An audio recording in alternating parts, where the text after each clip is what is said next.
Welcome into UCCU Ballpark on the campus of Utah Valley University for the 6A state championship between the Riverton Silverwolves and the Bingham Miners. Dane Stewart, Dusty Litster here to bring you today's game. And boy, Dusty, I mean, look, we just saw the first game between these two. Riverton won 7-0. This one right here is winner take all. We've got what should be a fantastic game coming up. This is for the whole kit and caboodle, for the whole yeah, this is everything. And what it is it's going to be a trial and a test of the mental stamina of the Bingham Miners. What it's going to be for Riverton is going to be a test of the arms and the durability of the Riverton Silverwolves. They played more games this week than Bingham, which in my mind is somewhat of an advantage as far as rhythm at the plate, which proved last game, but also it's an attrition on the mound. However, their last two games they've gotten terrific outings, and they should be set up fairly decently, and they'll be all hands on deck. Zach Peterson, the starting pitcher today for Riverton, and Dusty, he came on in relief in that previous game, so it's almost like just a long inning, right? I mean, you're just a long inning. You go back out, go back to work as Nick Stevens leads off the at-bat, leads off the inning for the Bingham Miner. The designated visitors is that ball inside. It's 1-2 here, the count. And nearly gave it all back there. The 0-2 breaking ball nearly hit him. See if he bounces back, work him away. Foul away. Not much in terms of lineup changes. A few positioning changes, but largely holding true for Riverton at least to how they ended that last game. And for Bingham, everything looks to be like it's going to be very similar as well. And that got him looking. Boy, Nick Stevens not pleased with that. There were a couple where he struck out on inside pitches in that last game, Dusty. He didn't like him, and that time he actually had something to say to our umpire. Yeah, he might have a talking to when he comes in the dugout, because you can get mad and you get it. And Coach Sato's talking to him right now. And actually Coach Sato's going to go, he wants to have a conversation with the umpire. And I'm not sure if he maybe thought that hit him. Maybe this is a discussion around clarification of the strike zone. Yeah, he's asking him where it was, is what Joey's asking him. Coach Sato's asking him, where did you see it? And he talks about, and the umpire will tell him what he's thinking as well. Well, if they're going to get that pitch, if Riverton's going to get that pitch in this second game and Bingham handles it the same way they did in the first game, there's going to be a lot of strikeouts because Bingham was not happy with that pitch, and it was pretty evident in that first game. Absolutely. And they got to stick it behind, put it behind you and see what you can do just to move on. Hard part is it frustrates you over and over again. The next part is just make the adjustment and that kind of stuff. I think Coach Sato would see this and say, well, it's hard to adjust when you think it's a ball. Right. And it's that much of a ball. Right. So Derek Soph into the batter's box here for Bingham. As he fouled away the first pitch, that one a called strike. Quickly down here 0-2. But on the flip side, you go talk to your catcher and you say, hey, Snart, let's get that same pitch. Yeah. Yep, attack the same area on Riverton. This one low. And that's just got to make sure it works within your pitcher's stuff as well. So, right. If he's doesn't have very good inside command, it's hard to try to equalize that. It's like telling someone to go be James Harden and get all the same calls that he gets. Those are actual fouls, Dustin. Yeah, absolutely. This one fouled into left field. I also agree that being blown on, having your beard tussled by the breath of your defender is a foul. It's part of the shooting motion. So, you know, we used to say it was a YMCA style basketball. Now I question all of it. You look at someone wrong, and it's a personal foul these days. 1-2 the count. That inside, well inside. 2-2.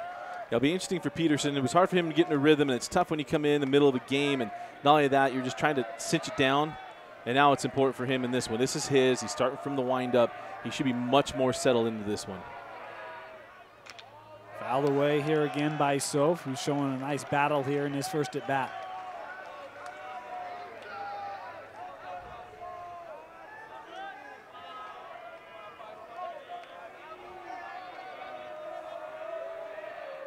Two-two pitch inside, and that time Soph, I mean, he was stepping out of the box and he's just looking at the umpire, waiting to see is that a strike, is that a ball? Full count here. Fouled away again. Terrific at bat here from Soph. I mean, this is the leading hitter on the Bingham Miners. He's for the highest average on the team, and you expect some good at-bats from him, and he had a few last game. I mean, he only had 2 hits in the ball game. Soph was 0 for 2, reached on an error. This one hit to left field. That's coming down right along the line, but it is caught. A fantastic play made out in left field by Buddy Young for the second out of the inning. You know, it makes these guys, anytime you get to play in a ballpark like this, it gives you that chance to feel like a big leaguer. In this case, like a minor leaguer or college baseball player. You're chasing that ball down. You rarely get to play in a padded wall. Yeah. He makes that catch, and there's a little bit of excitement to that. That was a great play by Buddy Young. So now Noah Wallach, the shortstop, up at the plate here for Bingham. As he fouls away the first pitch, down 0-1. You know, for Peterson, we always talk about getting on top, working ahead. He's been ahead of all 3 Bingham batters he's faced in this inning. And that was what Nelson was able to do last game as well. This pitch outside, 1-1.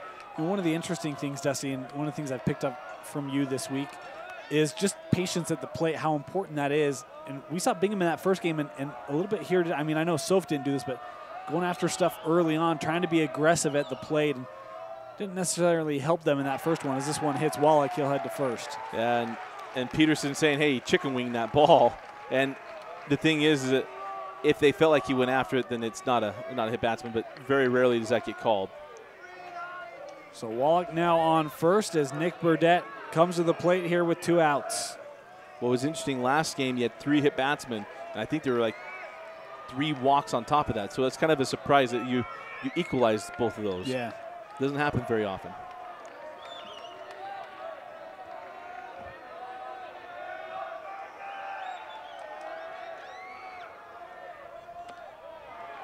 Called strike there to Burdett.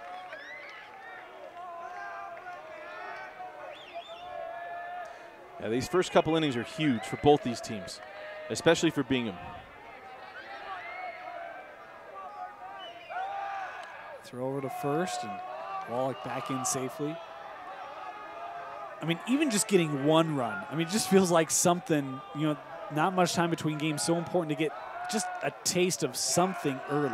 Yeah. But you just got to get that good feeling going, and when you more and more you wait on that, the more and more you press.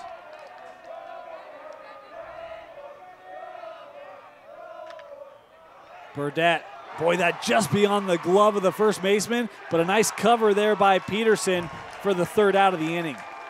Heading to the bottom of the first, the Silverwolves coming up in the 6A state championship on live.ksl and deseretnews.com.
Back to UCCU Ballpark, 6A state championship, and for the Bingham Miners, Derek Soph to the hill here to try to slow down the Riverton Bats. He's got to do a couple things a little bit differently than was done before, and that is get ahead, and not only that, take a little bit of the playbook that you got from Jackson Dial, and just get on top of him and make things work for you. Really, when we look back on that game just hours ago from fouls or folks, it was just getting on top and staying on top and being consistent with your pitches. He just didn't have as good as command. So excited to see Soph here and see what he can do to help lock up the Riverton bats. Zach Peterson will lead it off for Riverton as he takes a called strike one.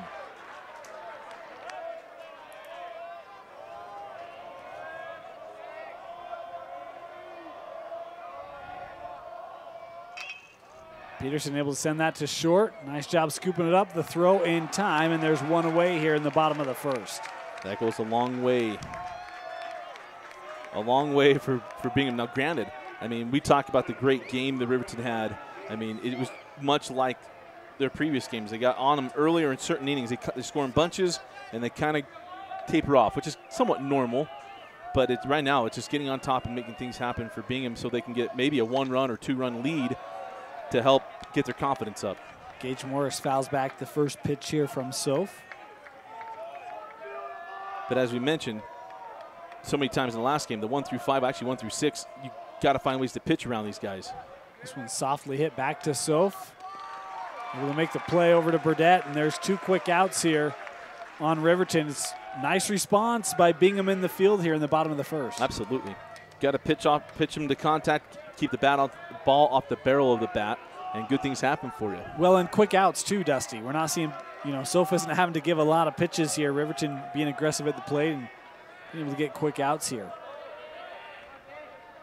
Dylan Sanchez steps into the box for Riverton. He takes strike one. Sanchez ended up with an RBI last game. You see his bat come alive.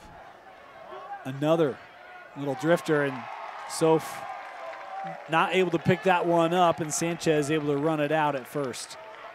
I would make a movie reference, but I'm afraid that people think I was making fun of Dylan Sanchez, but essentially a swinging bunt there on the hanging curveball, and luckily for him, it just found the dark area, found the Bermuda Triangle, and no one could find it. And safely aboard, and now see if Coach Applegate and crew are able to make something happen with good guys who handle the bat very well behind him, and Edwards and possibly Cody Nelson. I thought that might have been a tough play for Soph to make, even if he does handle that cleanly in terms of the timing of it. It's actually ruled a hit on the play. Yeah, it's a hit for sure. A hit for sure. I mean, it's just really where it was. I mean, it didn't matter where he grabbed that ball. 2 outs here as Edwards now had 2-0 in the count. Now, Riverton doesn't necessarily always steal all the time, but they like to hit and run. They like to do a couple things to make things, to use their bats to their advantage. Left-handed pitcher becomes a little more difficult. This pitch on the outside part of the plate, strike one. Now you're seeing Sanchez, he's taking a step back every time the kick here from Soph. And that always sends him back, so it makes it even harder to try to call hit and runs.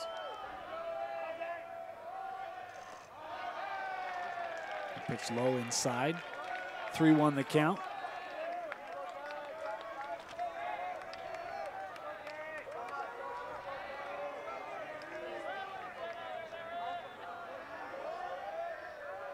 Runner goes here on 3-1, and a little late to cover second there. Is Dylan Sanchez able to take it?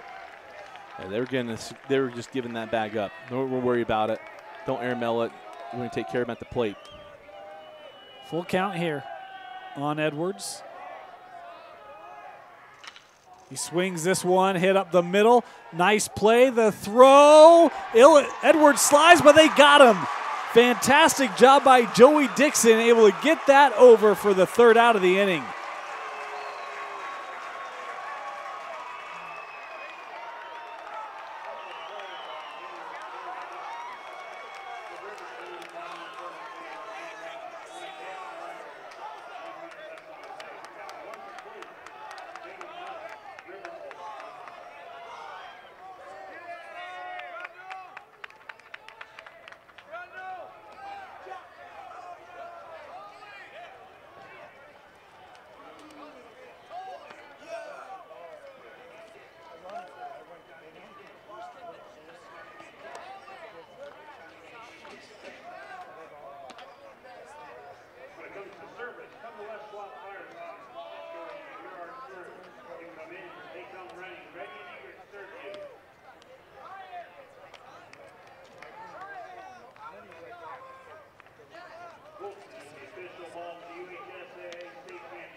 Top of the second inning in the 6A state championship. Brandon Thomas to lead off for the Miners.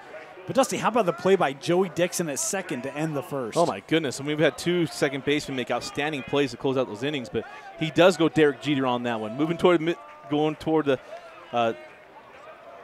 bag, backhand that ball, get up in the air and make a strong throw. That was impressive. This ball popped up by Thomas. Under it is Edwards. He'll make the catch. You know, 1 and 1 does make 2, Dusty. Joey Dixon wears 11, 1 and 1. Okay. And, yeah. I see what you did there. Yeah. So 1 out here as Dixon, who made that play, coming up to the box or to the plate. Well, he had a lot of emotion coming off of that play too, as it translates into a great hit down the right field line, and that gets underneath the glove. Dixon will be held up at second base, but a fantastic hit by Dixon. I'll tell you what, this is the most emotion we've seen out of Bingham today, Dusty. Well, it's the first time they've been able to get emotional.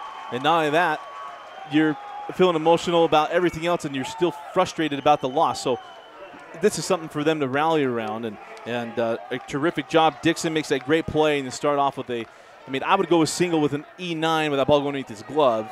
That's what I will do, actually. And so a single and reaches second on the air. Nick Daines, the designated hitter, up to the plate as Bingham has a runner in scoring position here with 1 out. Daines fouls 1 back. And Daines has handled a good bat. He had one of the 2 hits in the first game. If he goes to the right side here, he's going to score. Joey Dixon.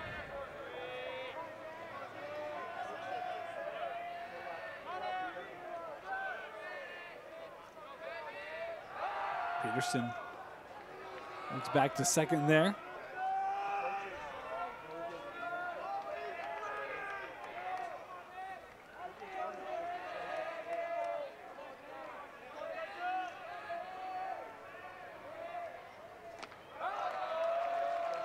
Ball outside, 2 and 1.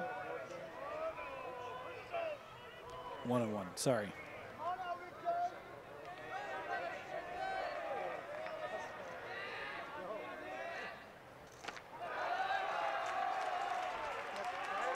Just a premonition there. Just some forecasting, you know. Yeah, big for Peterson. He's got to get settled in. He was kind of up and down in his appearance at the end of the first game. Got to find some consistency here.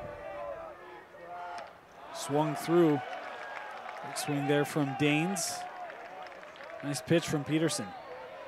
Now up to Dimmick. Here how he wants to attack him with these 2 strikes.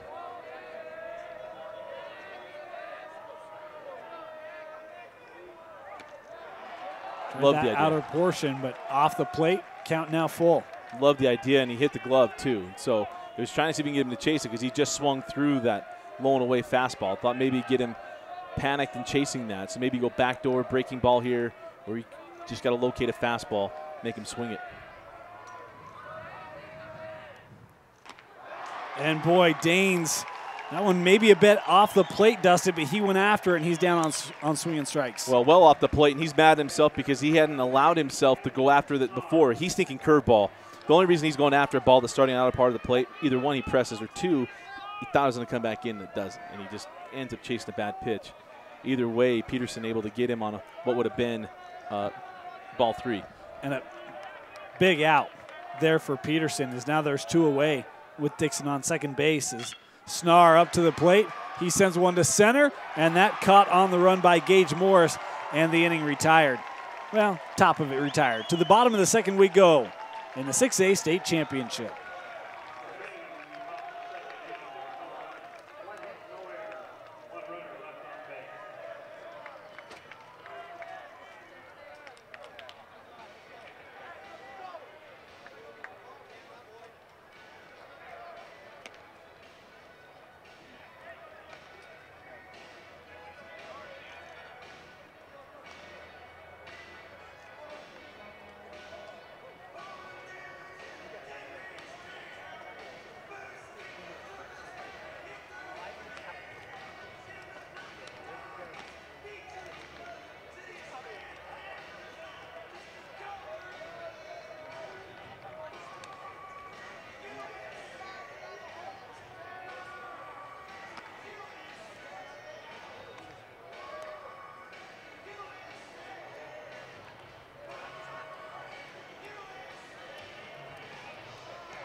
bottom of the second inning.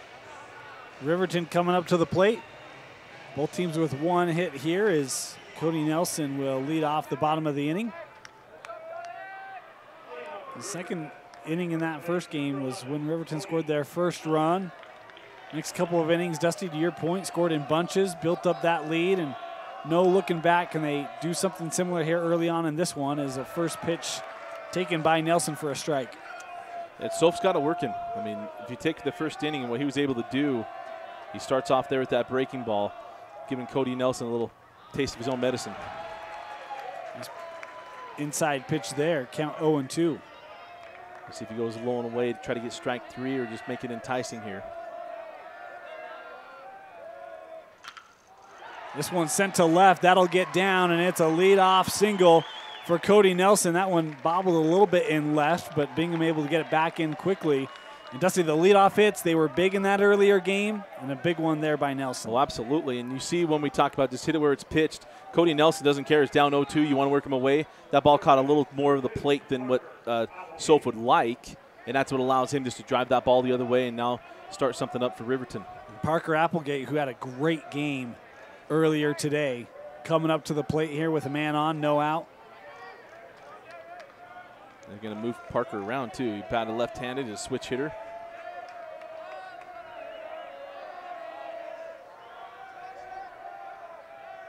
Looking well, showed bunt as that one hits the outer part of the plate, strike one. Again, we talked about it last game. Just because you get the bunt sign, at least my philosophy is always, you get a bunt sign doesn't mean you have to bunt if it's not the pitch you can handle. You're not going to get a good bunt down. We don't want you popping it up and doubling somebody off. Again, he squares. This one hit right up the first base line. Soph the throw just in time to get Applegate out at first, but it does its job and pushes Nelson to second. That was a terrific bunt. But it, even Soph, for that matter, he could wait and see if the ball's going to stay fair or foul. Just decides to pick it up and get the out. If he messes with it and also you get two guys on and no outs, that's worse than giving up a chance for it being a foul ball. Was it Chipper Jones in the World Series? Atlanta, New York, I think. A long time ago. Yeah. The one that just crawled up the line. Yeah. First pitch strike here from Soph with Cooper Gray at the plate. In the 98 World Series. Yeah. Or 99. That one won't get out of the infield. Nice play made there by Dixon for the out at first, but it will move Nelson to third. Hey, hit behind guys, move around, but again, solid pitching here from Soph. He's staying off the barrel of the bat of these Riverton hitters. Cooper Gray had scored a couple up last game, hit a little sharper. That gets through the infield, but because his ball is getting away from the barrel of the bat, there's just not as much power on it. Nate Hambling, the task at hand. Got to keep, in my opinion, got to keep Nelson from scoring here. Well, early momentum big. Absolutely, and Hamblin closed out that game with some momentum of his own with that RBI single. Had a great at bat, and he'll come through. This pitch outside. Count now 1-1.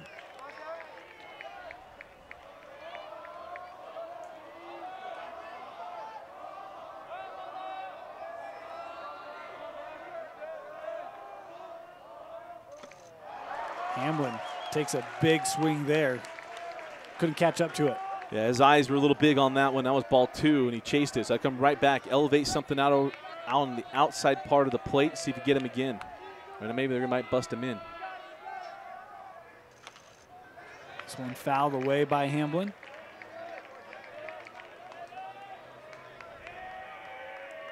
Kind of messing with him a little bit here. You sped up his bat with that fastball, slowed it down at the curve. Hung with one, swung through the other. And they're going to elevate it here. Got him swinging. Soph strikes out the side. And we head to the top of the third. Still no score in the 6A state championship on live.ksl and deseretnews.com.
Carter Safonia leading off for the Miners here in the top of the third. And boy, nice hit by Safonia, but oh yeah, that one's gonna drop. I thought Morris had a beat on it. Thought he was gonna be able to make a play, but Safonia with a leadoff single of his own here. Yeah, a lot of top spin on that ball coming down, and initially I thought the same thing you did.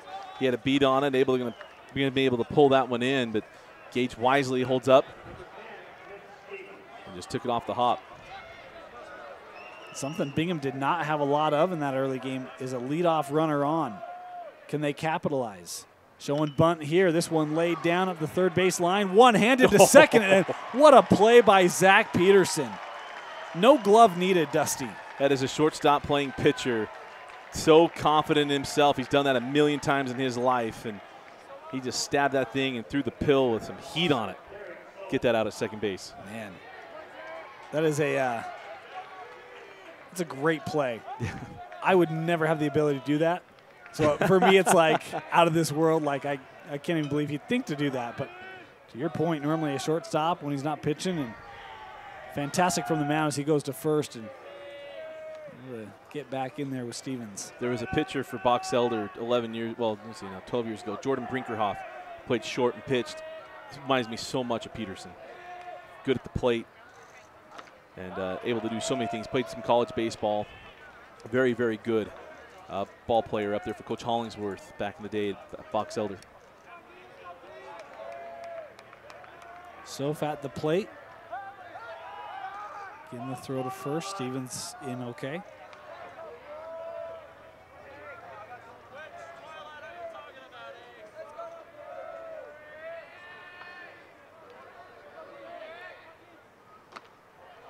That one outside.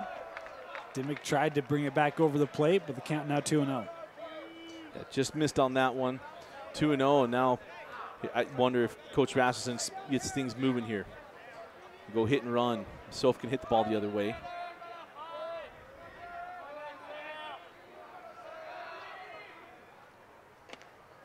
Inside, count 3-0.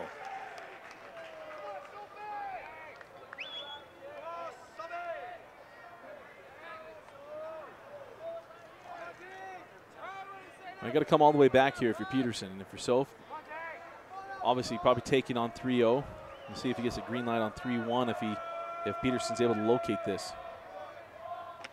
He does take strike one there on Soph.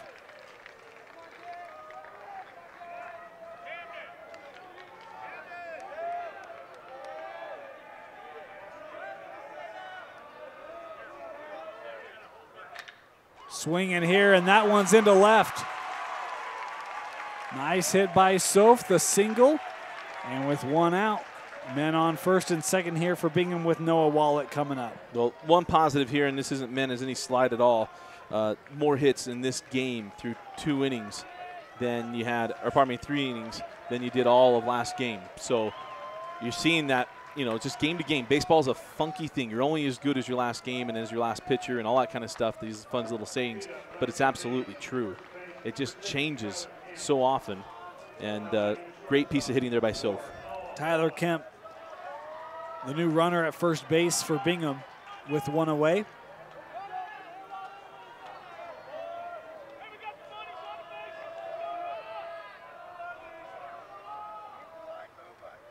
Delivery from Peterson able to be smothered by Dimmick.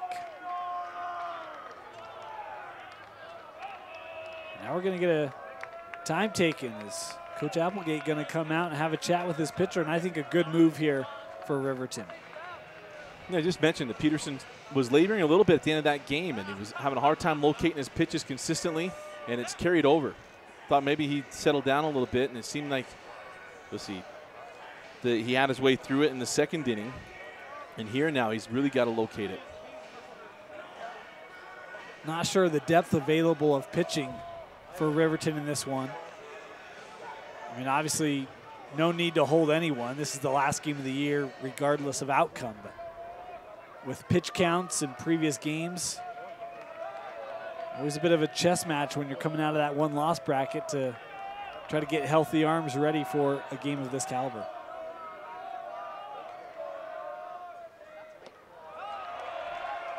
2-0 now the count on Wallach.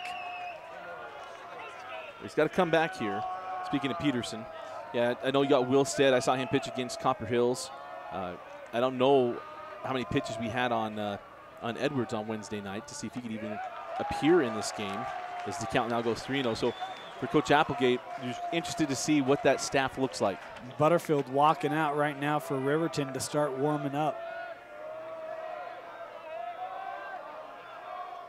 3-0, and there's a strike as Wallach happy to take there. I tell Peterson not to try to do too much. Stay within yourself, see if you get this to 3-2. For Wallach, I mean, you're sitting dead red here.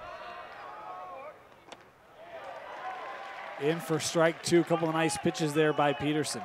A nice bounce back, and this is big for Peterson. It's one of those interesting moments, that little pebbles you put in your back pocket, and thus why I think Dimmock's come out to chat with him. Break him up a little bit, not let the moment get too big because he needs this pitch. Walk the bases loaded. Would be a bad thing with Burdett coming up. With just one out as well. Bingham with a chance here to strike early. Had a similar scenario dusting that early game in the third inning. Runners go. This ball hit well to left. Off the bat of Noah Wallach. It is gone. A 3-run home run by Noah Wallach in the top of the third, and the Miners strike first. It's 3-0. He had to make that pitch, speaking of Peterson, and he missed it in, and Wallach was all over it. That's a ball that he's going to want sitting in his office, his bedroom, wherever, for the rest of his life. No doubt, the moment that one left the bat, Dusty, that one was going to be gone. And the Miners finally able to break through. It took them 10 innings against Riverton today, but the first run's on the board.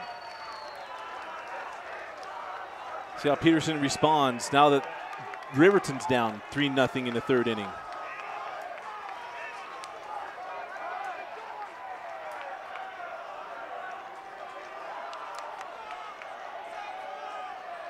Burdett up at the plate, takes strike one. I mean, it's one of those things where Coach Applegate would tell you that, you know, we held them down. You know you're not going to do it forever, and you just want your guys to keep swinging it. And now it's Riverton's turn to show some mental toughness on when they get out of this inning number one, and what they're going to do to respond at the plate in the fourth inning.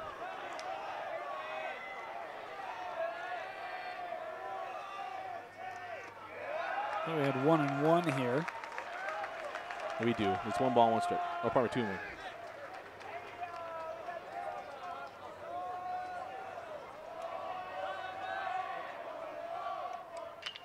Burdett into shallow center. That one's going to drop, and I don't think that Morris got a good read on that off the bat. And it's a 1-out single for Nick Burdett. Right now, he's finding the barrel of the bat. And that one, not so much. I mean, Burdett got a good swing on that, and he kind of jammed him a bit, but thus why it was able to fall in there. Butterfield no longer throwing for Riverton, Dusty. So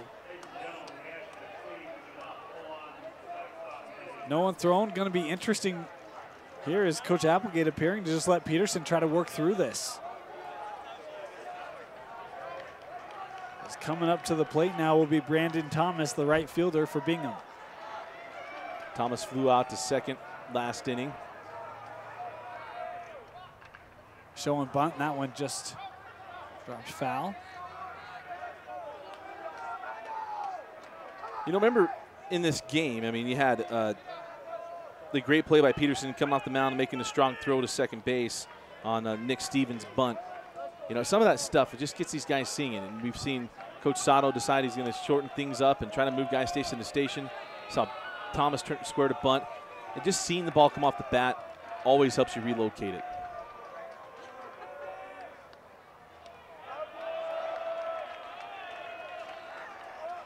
One and one now.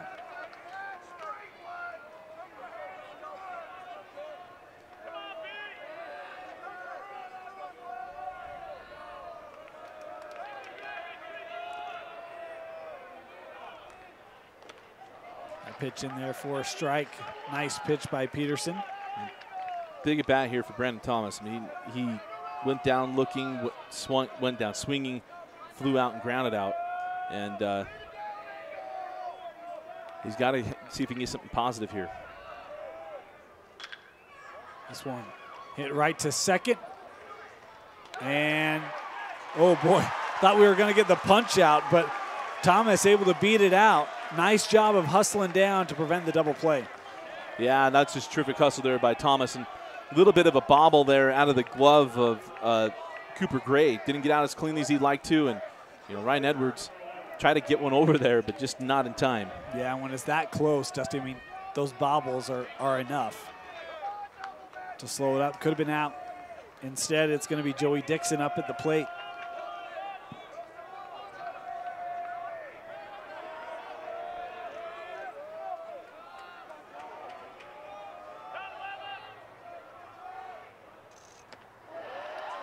Dixon swings through.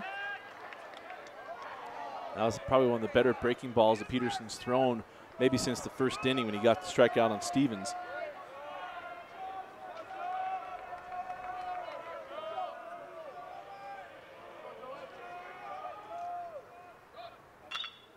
This ball sent to Gray, and it goes right underneath him.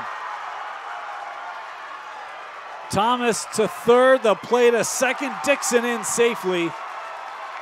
Men on second and third here with 2 outs, and the top of the third is coming up will be the designated hitter, Nick Daines. Remember that third inning last game? It was throwing the ball around the yard a little bit by Bingham that sparked that big inning. And, pardon me, that was in the 4th inning last game. And right now you're starting to see some of the same signs here for Riverton. And here comes Coach Applegate, and it'll be it for Peterson. Would presume so here with 2 outs. He's starting to really labor. It's his second appearance, so he has to come take him. I didn't know if that was a rule in high school. Yeah, you get a free one from the coach, come out and talk to him, and then the next one he has to come out. So it will be Butterfield. We've got a pitching change. We'll be back here in the top of the 3rd inning with the Miners leading Riverton 3-0.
Butterfield, the new pitcher for Riverton. As Edwards moves to catcher, Peterson back to short here. 2 away. Top of the 3rd, 2 men on for Bingham. Daines. Can he expand this lead? Nice pitch there from Butterfield. Yeah, Peterson got a little erratic here in this inning, and it cost him. Not that, you know, kicked it around a little bit in the infield, and it's hurt him as well. But big thing for Butterfield is come out and get strikes. Pitch low outside, 1-1. Daines went down swinging last inning. But a 2-out single scores 2 runs. Well, and Dusty, that point we talked about in that last game is delivering with 2 outs, right? They made one play, get a couple on, but can Danes do another one here? That one, again, not handled cleanly. Danes is safe, and it will bring in Brandon Thomas. Boy, that one eerily similar, Dusty. Well, it is, and it's a couple in-between hops there, and I think a little bit Cooper Gray might be fine with himself, either come charge it or sit back on it. He needed to come get that ball, and that one he just mishandled and read it well. And right now, Riverton, they're going to be grasping for some confidence. The saving grace for Riverton is that didn't get through. It would have been another run had it. There's a big swing there from Snar, misses 0-1.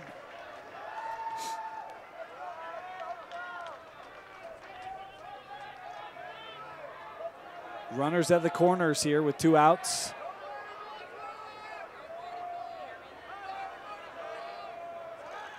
Runner goes and a pickoff, and boy, Dusty, the double steal was on there and mishandled a little bit at first, and taken second safely is Danes. Which is fine. I mean, in some ways, you like to have him catch that cleanly and see if you can get him, because you work on the double steal all the time. You get him in a rundown, you're going to throw it home and try to get him, but either way, you didn't throw it around and let that run come home immediately.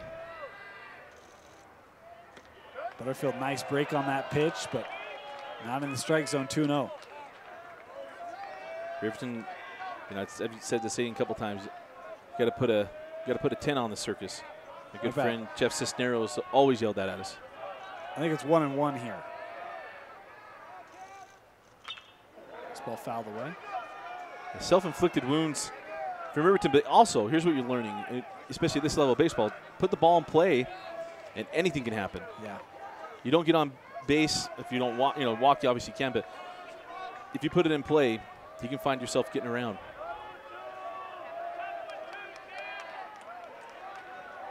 One-two pitch. Outside, trying to get Snar to go after it. 2-2.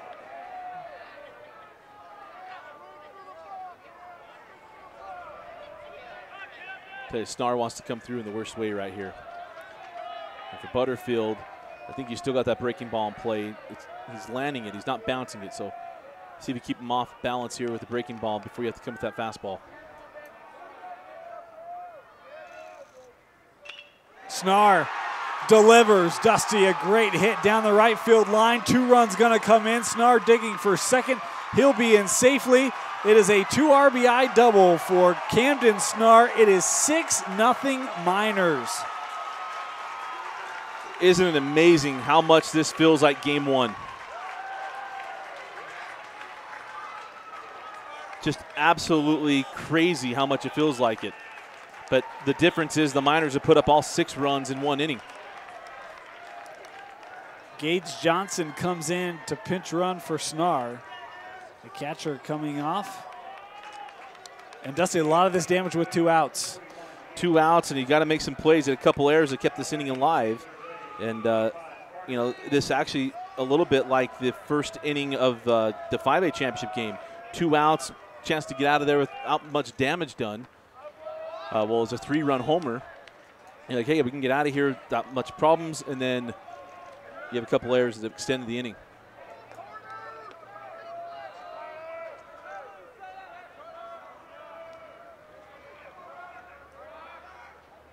1-0 pitch, man, big secondary lead.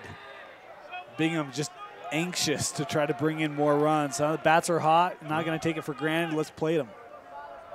Hey, ride the wave. Sophonia singled earlier in the inning to lead it off. Another ball here from Butterfield. Matter of fact, he and Burdett are the only ones in the lineup not to score. Well, Snar, but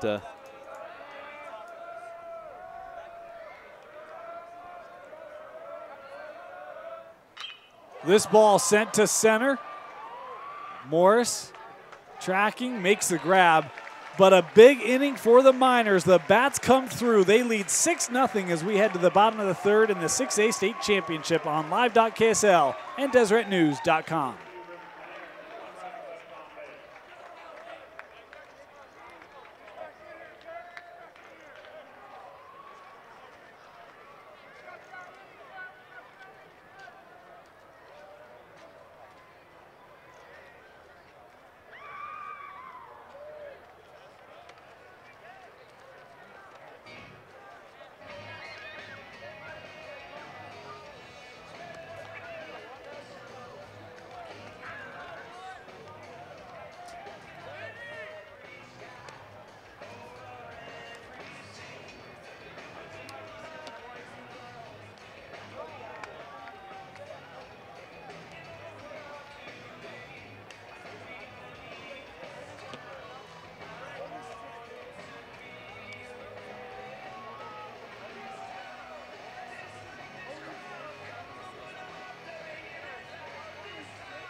To the bottom of the third inning we go. Buddy Young, the number 9 hitter, will start things off for Riverton. Peterson Morris also scheduled to come up to the plate in this inning. But Dusty, all of a sudden, Riverton find themselves in a big hole. Well, Bingham finally just busted through. I mean, it's what we talked about Coach Sada before the game. Before game one was, hey, you're like the football team. When they make mistakes, you just pounce on it and make them pay. And that's exactly what they did last inning. Let the ball up in the middle of the plate, jacked that one out for a 3-run homer, and then worked out some errors into extra runs. This ball lifted up. Dixon under it for the first out. And kind of a different situation for Riverton. We mentioned they lost to American Fork in this tournament. Dusty fell to the 1-loss bracket. I don't know if they've ever had this kind of a deficit. That AF game was 5-4. Well, luckily I was there. They were down 5-0 to Copper Hills. They came back and took the lead 7-5. Ended up losing that game 9-7 in extra innings. So there is that. So close. Yeah. Yeah. And it was fairly similar, actually. Let me go back in the book here. I'll tell you. See, this is why you keep score at baseball. A lot of people don't understand why, but this is why, right? Yeah, they were down 5-0 in the third inning. Wow. Well, that's a good hit. Deep center. Nice play made out there by Nick Stevens to take the hit away. There's so much ground in that center field, and you got to have a guy in center that knows how to play range. And my goodness gracious, a lesser center fielder, that ball might have gotten over his head. Either that, he would have gotten nervous, and something would have happened there. But a terrific job there by Nick Stevens. I thought that had a shot to drop. It'd be a big hit for Peterson, but Stevens plays it well defensively as Gage Morris up to the plate here for Riverton. Amazing to say it that he just barely missed it. That one inside, takes a hop.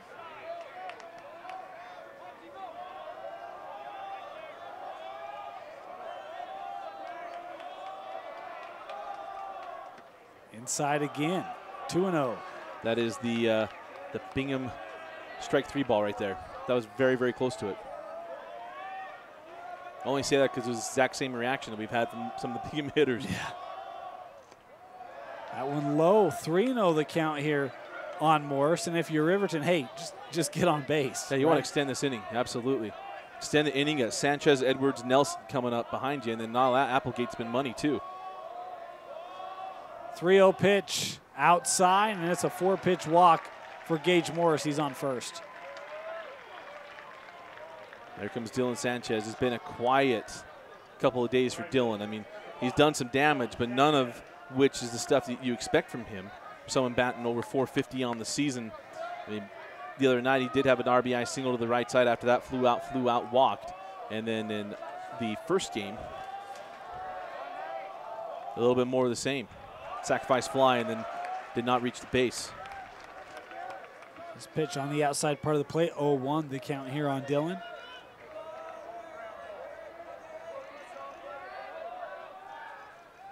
Snow back over to first. And not much happening there.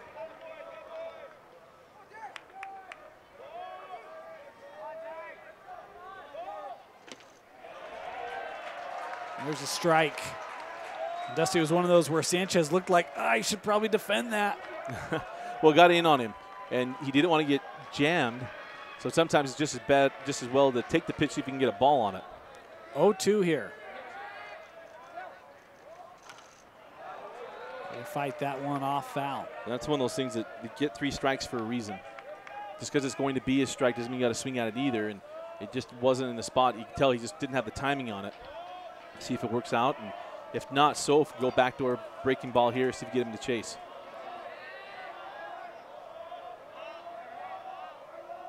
Snar set up outside and got him swinging.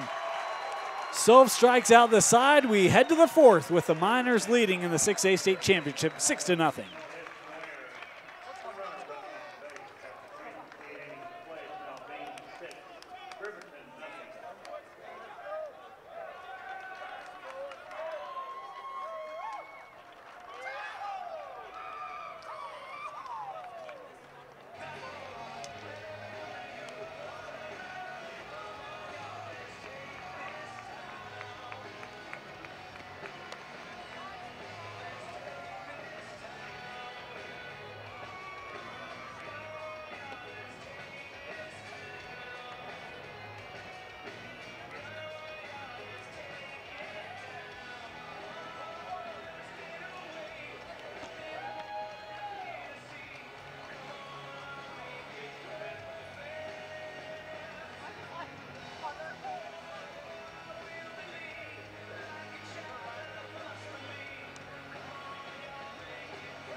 Top of the 4th inning, top of the minor lineup. Nick Stevens to lead things off here for Bingham. And Dusty, all of a sudden, this offense looked like it had looked the entire state tournament up until about 1:30 this afternoon. Absolutely, looked like it did against American Fork just Wednesday night. And it'll be interesting to see what Butterfield's able to do with his own inning here. And that's going to be the big thing. He came on in relief in that 3rd inning. Didn't finish it out cleanly, but here starting from scratch and already down here 2-0 in the count. Stevens 0 for 2 on the day, reached on fielder's choice and scored a run last inning. Scored on that 3-run bomb from Wallach. There's a strike in from Butterfield. Been a frustrating afternoon for Stevens. Probably one of the more positive things, not only that, but just ranging for that ball last inning as well. That one hit right up the middle. That's a way to take out some frustration for Nick. So I'll show you frustration. right past the head of Butterfield. Derek Soph now coming to the plate for Bingham. And Dusty, they just look a lot looser, don't they? I mean, 6 runs will do that for you. But, I mean, even going back to that Dixon play, right? You mentioned that Derek Jeter defensive play, Derek Jeter-esque. Ever since then, I mean, it just feels like they've kind of finally settled in for the first time today. I think get rid of some of that doubt. It's like, okay, we do make big plays here. And, you know, get all that stuff going. And then certainly the Wallach 3-run bomb, just all of a sudden the cap comes off. And everybody just settles in. It's like, oh, there's 3 runs, now we got him. And not only that, Soph, I mean, give it to Soph. He's getting it done on the mound. He's keeping these bats at bay from the Riverton Silverwolves. Tries to bunt that one, pushes it foul. No, you're right. I mean, I think the response from the mound today for Bingham from Soph has been spectacular. Yeah, it was a lot of the things they did not get. Well, they got from Dial in the last few innings of that ball of the first game. And he's giving it to him off the top. And not only that, they're hitting the ball, which just gives you all kinds of confidence. If you feel like you can go, that your pitcher and everybody's going to take care of it on the defensive end, your offense, is, when you come to the bat, you feel a lot looser, you feel a lot better.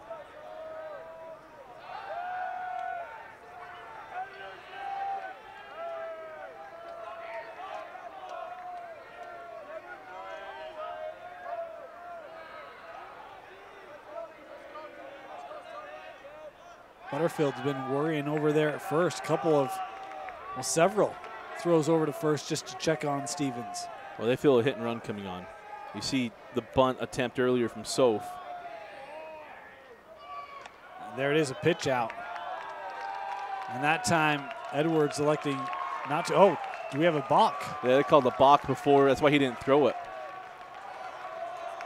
I guess I missed on the balk. I missed what it was. That's why Edwards didn't throw it down. So Stevens to second. Another runner in scoring position here for the Miners. There's the bunt fouled back and a nice catch made in the stands here, huh? One-handed even.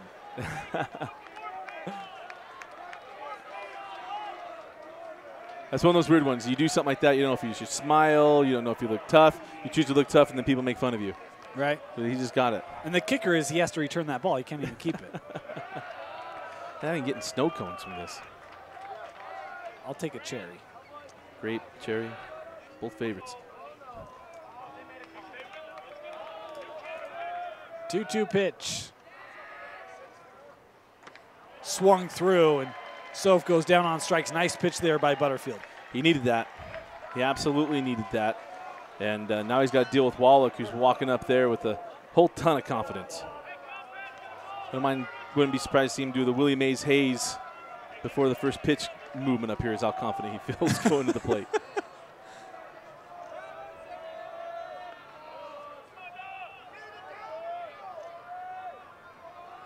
Stevens takes his lead from second. And Noel Wallach, I mean, no matter what happens here, everybody who's been to this ballpark, especially Bingham fans, are going to say, remember when Wallach got there and hit that 3-run bomb? I mean, that's something that will always be said.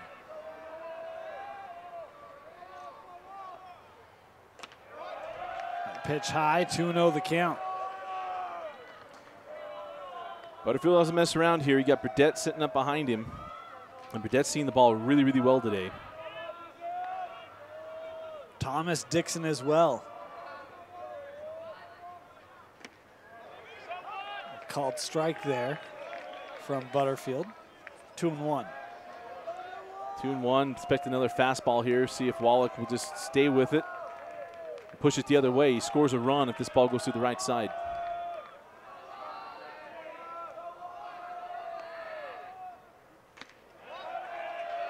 Well, outside there from Butterfield as he missed. Well, here comes another fastball. See if he has a green light here from Coach Sato.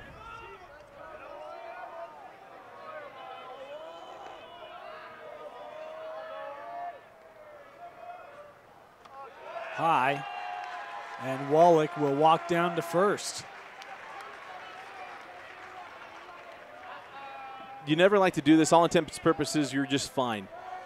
You feel frustrated. It's like, all right, now just get us a ground ball from Burdett, and we're good. He did ground out to second base in the first inning.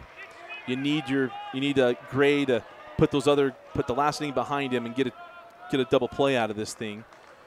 That's the positive side. Now for Burdett, I mean, he can come in. I know he's a patient guy. He's yet to swing at the first pitch, but he might get a groove fastball here. Right now, I mean, if you're Bingham, you're going to make him throw strikes, right? Just leave that bat on the shoulder. Action again for Riverton over in the bullpen. Might be Beckstead warming up over there. Burdett lifts one. This more height than distance in center field. And boy, lost the footing, but Morris able to make the catch. The runners will be able to advance. Nice job of base running there by Stevens and Wallach, tagging and taking advantage of the pop fly. And that's one where Coach Alvarez looks at it, like, why this game? Why is it this game this stuff's happening? I mean, gets camped underneath that ball, and all of a sudden he got jelly-legged. And down he goes and gives up a bag to each guy. And not only that, you only have a short way out to get out of the inning. And now you have to pitch to Thomas and leave your third baseman up on the cut of the grass.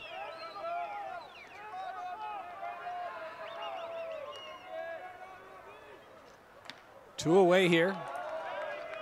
Riverton should go a long way towards helping if they can get out without conceding any runs. Deficit already big enough at 6-0. The lid will be absolutely blown off with another 2-out, 2-run hit. Thought about that.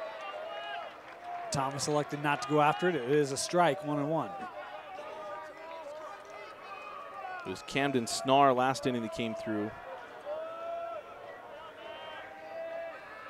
with 2 RBIs.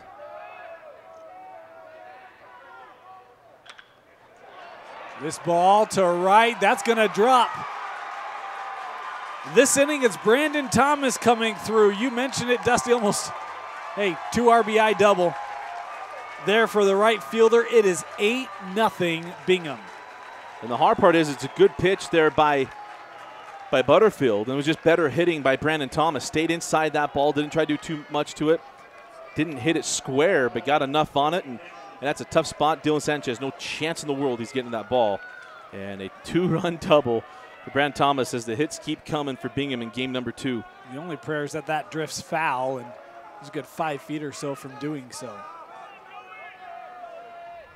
2 outs for Joey Dixon. You mentioned his throw from second, then had a big hit, Dusty, the very next inning to really ignite Bingham here today.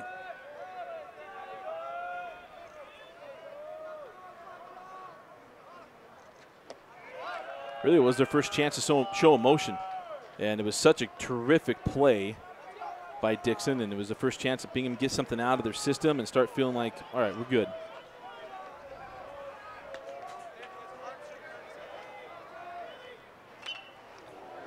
Fouled back. Count 1-1 here on the Bingham second baseman.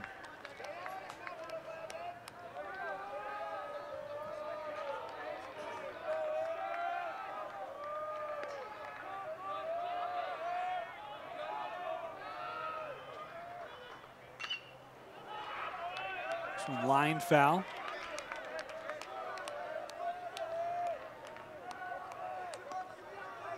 You know, the other thing, I mean, you just look in the outfield in Riverton, they don't have that same energy they had in the first game. And it's hard to. I mean, you try to stay positive with one another, but it's just, right now, the last 2 innings have just dashed all the hopes and the memories and those good feelings. This one chopped over to Applegate, the throw, and they get the out there. 2 more runs for Bingham. The Miners feeling good here in the 6A state championship. They lead Riverton 8-0. You're watching live on live.ksl and DeseretNews.com.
Bottom of the 4th inning.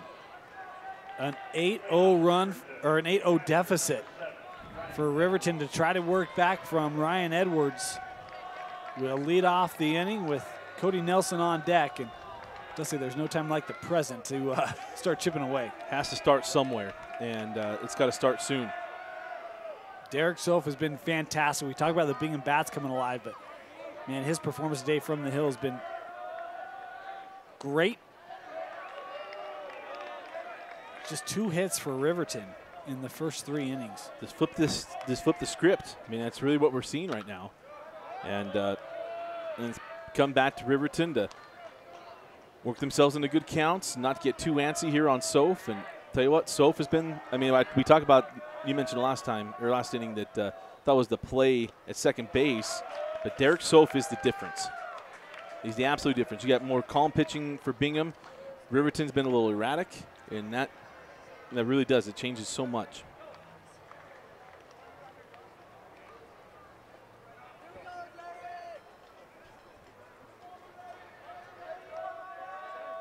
We'll visit there to the mound. 1-2 count here on Ryan Edwards. I was giving the catcher a chance to collect himself. That one inside, 2-2 the count. Edwards grounded out in his only appearance back in the first inning. Edwards able to foul this off.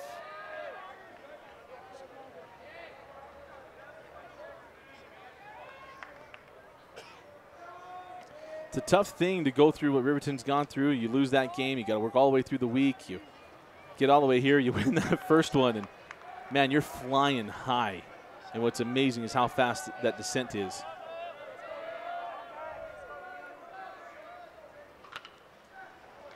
Edwards does a good job there, just making contact and pulling a foul. Biggest thing now is just not to lament. You know, you kind of already feel it. You felt it from Bingham in that first game. Right now you're feeling it from the Riverton side is, oh, that was fun. But now it's, no, put your head down, go to work. You have 4 at-bats to get something done. And you just need someone to bust through. They get Edwards on. They just played their baseball. Edward gets on, Nelson moves him over, Applegate comes through. All of a sudden you start feeling like, hey, it's Riverton baseball all over again.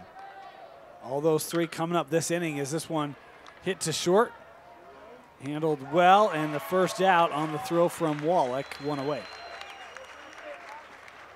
And Soph continues to pitch the contact.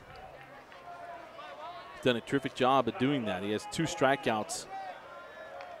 And that just tells you he's pitching, saying, let my guys work behind me. I'm not going to try to overpower him one, stay within himself, and keep the ball over the plate and let his guys play.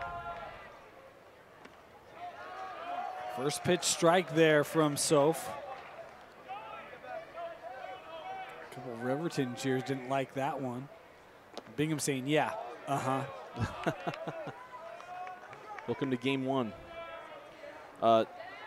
Nelson's first at bat flipped one over into left field. One of the 2 hits. 2-1 now the count. And Cody Nelson, he's had a spectacular tournament, Dusty. Including that pitching performance in game 1. Yep. Taking strike 2. Guessing. He's up there, he's guessing. You see right now, Soph has got them so off balance. Here comes the breaking pitch. Dusty called it.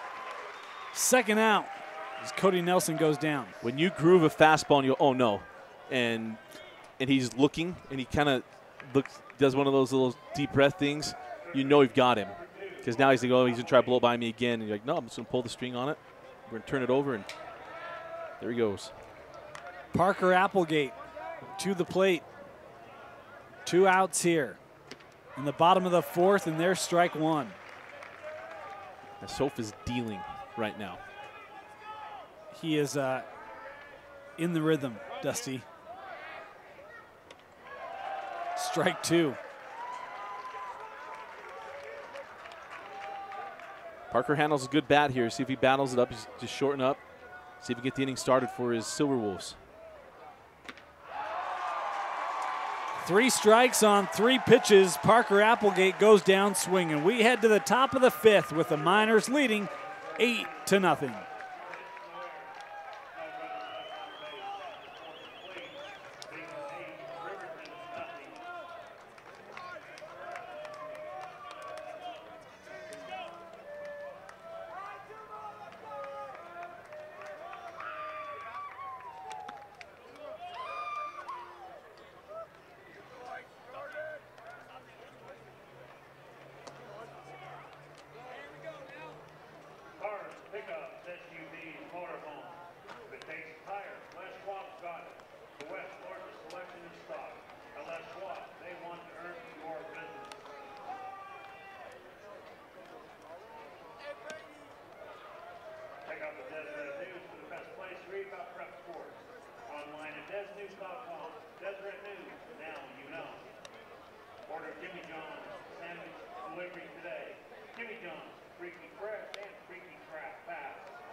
Top of the 5th inning. Bingham to lead things off here with Nick Daines. Got to be careful here if you're Riverton, Dusty. Down 8-0. A couple more runs here, and you've got a danger of 10 run. Absolutely, and that's, as a coach, you look at it like, okay, he's got to deal with it. Stay in the inning. Hey, let's shut it down. We'll come back in and see if we can get regrouped here. Because all it takes is just a little bit to get moving, especially for Riverton. Talked about it in between innings that they still have a death kick. You know, this is the last game of the year, and these seniors will be their last time playing together, and there's a death kick left in these guys, and they got to make sure that it's no more than 8 runs right now. 2-1 they count here on Nick Daines. And now we'll get a conversation between Edwards and Butterfield. It's amazing how you can get mixed up a little bit, especially with guys who probably played together since they were little kids, and Edwards just caught him for years and all that kind of stuff, and all of a sudden now you have just that little miscommunication you get cleared up.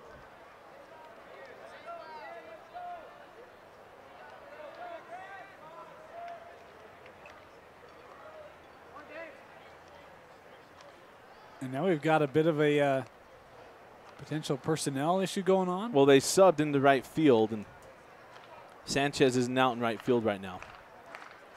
And so I think Coach Rasmussen's asking that, and a lot of times your official reporting comes at the plate. Yeah, I had missed that substitution.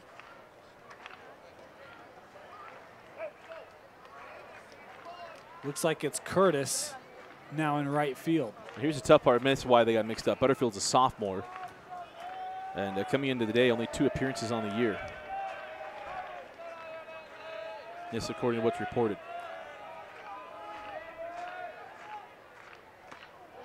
Nice pitch there by Butterfield as Danes unable to make contact. 2-2. An unintended break mentally, see if he can get himself refocused. 2-2 pitch. Not just off the plate. Nice pitch there from Butterfield, though. Man, not a bad pitch. I mean, that thing bit hard. Had a lot of movement on it. Full count. Got Nick Danes swinging. There's one away. Nice start here for Butterfield. According to what's reported, 2 appearances, a 3.5 ERA. And now Coach Applegate can come out and have a little chat. I think he's bringing someone with him. Yeah, that'll do it for Butterfield. Pitching change here in the top of the 5th of the 6A state championship. We'll be back.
Back here at UCCU Ballpark, 6A state championship, and Tyson Wilstead, the new pitcher for Riverton.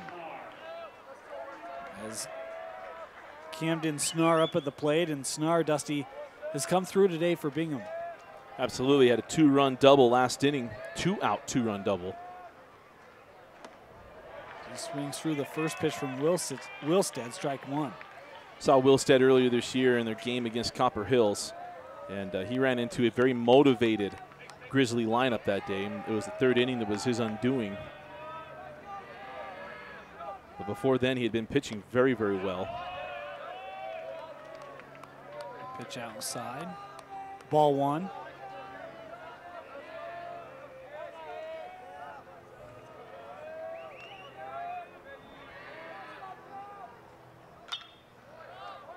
This ball into foul territory. Coming over his Applegate, just, boy, inches beyond his grasp over that wall. That's just inexperience. He had a chance to get that one. I can't speak to it because I never had to deal with a wall like that. So, a nice run. Yeah, on the year, Wilstead 11 appearances, 3-0 on the season. Because he went no decision in that game against Copper Hills. He fell down 5-0. They battled back, took the lead 7-5, then lost 9-7. ERA just under 4.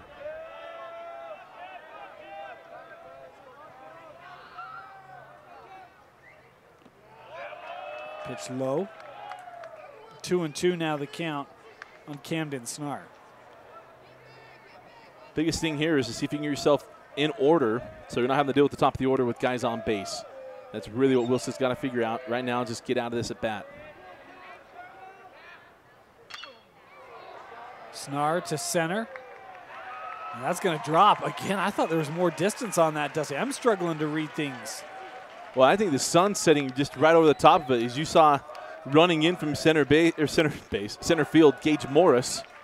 And he's running in. Not only he didn't even know where the ball was until it landed. Yeah. He's just trying to hope he got himself in the right position. And man alive, the baseball gods are just smiling upon the Bingham Miners in this game number 2. Carter Safonia at the plate now with one away. I mean, you could tell the moment that hit the grass, it took a spin, and it was almost like Gage had no real idea of where that ball was going to head. Is tough play there in center. Right now, get yourself something on the ground here with Safonia. He is 1 for 2 on the day. Swings through that one for his first strike, 1-1. Came out of his shoe tops to get that one.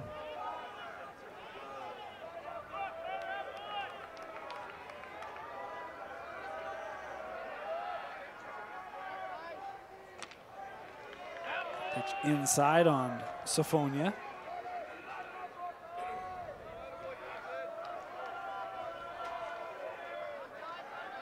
Two and one the count. This one fouled away. Not a bad thing. 2-2. You don't want to bounce a breaking ball here with the guy on first base to keep the double play ball in order. Nick Stevens in the on-deck circle, the top of the Bingham lineup, with one away here. Safonia chopper, that gets through. 2 men aboard here with one out. And the top of the lineup for the Miners with Nick Stevens. Great way to handle that breaking ball. And in that first game, that turns into a double play. In this game, it's getting through. It's just amazing what happens. You mentioned the thing to be cognizant of here for Riverton. 2 runs and pressure on for Riverton to score in the bottom of the inning to keep it going. Yep. Stevens swinging at the first pitch. This one sent high. And, boy, that one, nice play made in left by Buddy Young. I didn't know if he was going to get there, Dusty, but makes a nice sliding catch for the second out. Well, great play by Buddy Young, and even if it had fallen in fair, because it's a pop fly, it's not going to go anywhere. So that's one you can dive after. I didn't want to interrupt the play. He's like, hey, that's one you can go after. Not on the line. Just going to sit there. Great play. So 2 away. That's a big out as Derek Soph steps into the batter's box here. 1 for 3 is Soph with a run scored. Takes strike 1. Doesn't matter what he does at the plate, because what he's done on the mound has been spectacular, considering what Bingham was coming up against after game 1. You mentioned didn't really know what the pitching staff was going to be of either of these squads, but today it's certainly been advantageous for Bingham. And because Soph has answered the call, he's been fantastic. 1-1.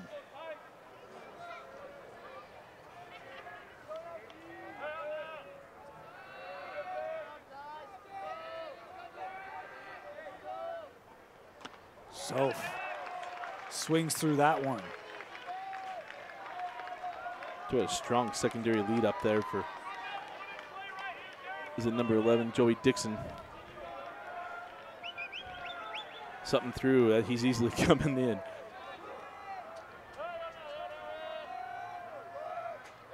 Two away.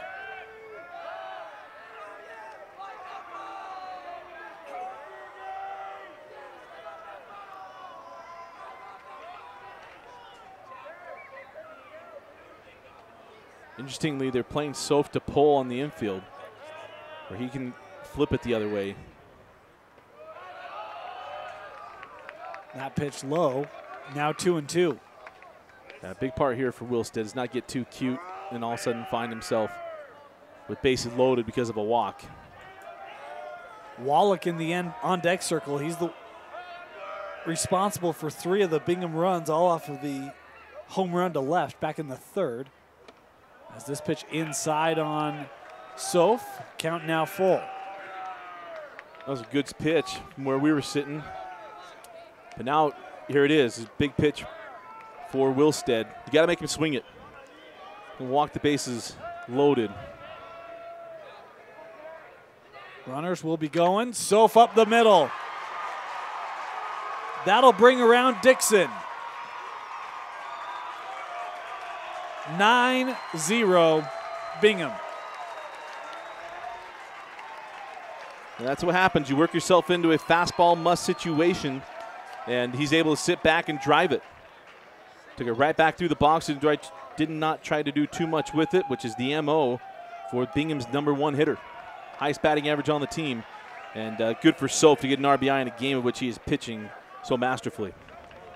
Tyler Kemp coming on to run at first. Men on the corners. That 10th run sitting 90 feet away right now with 2 outs. This pitch high on Wallach.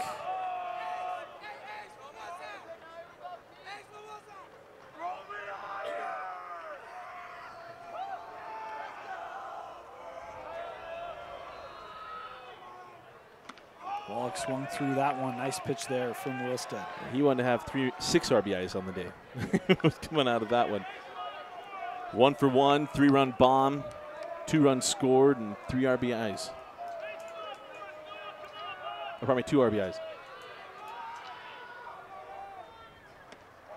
Late on that one. Count now 1-2.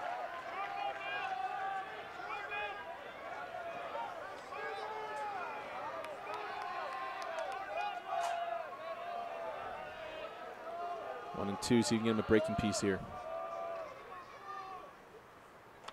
Got him swinging. A nice response from Wilstead, but the Miners able to plate one. It's 9-0 as we head to the bottom of the 5th in the 6A state championship on live.ksl and deseretnews.com.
Bottom of the 5th inning. Riverton at the plate. Cooper Gray to lead things off here. 9-0 Bingham. What a response from the Miners after losing 7-0 the first game to these Silver Wolves. First pitch swung through by Gray, strike 1. Yeah, I mean, Coach Sato had told us about the hard hat that they keep in the dugout. A player is assigned to bring it every game. They all have to touch it before the game starts and all kinds of stuff. And really what it is, to remind them of the workman's attitude that it takes to make something like this happen. And set it between, or even at the top of this, it'd be a test of that mental toughness. And my goodness, he's got mental strength of steel. Well, and a real tie to the history and the past of Bingham High School as well. The mine, obviously, and mentioned what a former teammate, if I recall, was it a teammate of his? I mean, there's a great, pride that comes with playing sports at Bingham and really getting this team to buy into exactly what they're a part of as Cooper Gray goes down on strikes. I think it's great because the tie to the community is a little bit different now. Bingham High School went out so far and all that kind of stuff. I mean, I told him, well, you are the parent to all these schools. And he kind of chuckled. He was, well, I guess that is true. And talk about Bingham, Riverton, West Jordan, and he named a bunch of the schools that came in, and Copper Hills and other areas. And it's fun to tie back that tradition because it's not necessarily the case what South Jordan is at the moment, where that history came from. Soph continues to deal here in the bottom of the 5th. Man, he's just bringing straight heat, and Riverton just struggling to even make contact. He's locating his pitches. When you locate your pitches and they look good, I mean, especially to Nick Hamblin, he's probably going to come up and out on him again, either here or he throws him a breaking piece down and inside to see if he can get him to chase. But the high heat has worked on him in the last 2 at-bats. Right down the pipe. Hamblin down on 3 pitches, 2 away. Caught him looking on the breaking ball, because I think he thought the same thing a little bit of I did. But maybe he's going to go back to that fastball away. All of a sudden here comes that breaking piece and breaks right over the middle of the plate, and he's not even ready for it. Right now, these Riverton batters, Dusty, just discombobulated. They look like Bingham in game 1. Yeah. I mean, they're up there because of how well Soph is pitching and locating pitches. They're guessing. They don't know where to start from, because he can right now he's throwing fastball, breaking ball for a strike. Buddy Young at the plate here in the bottom of the 5th, 2 away. Able to chop this one. Burdette comes, the cover by Soph, and didn't make it to the bag. Nice job by Young, able to run that one out. Well, there's something to get you a spark a little bit here for Riverton. Get a runner on, 2 outs. If you can extend the inning, top of the order coming up. Zach Peterson, Morris, Sanchez, Edwards. See if they can make a run here. That was a terrific hustle there by Buddy Young. 2 away, so they're going to have to be very good in how they execute here with a man on.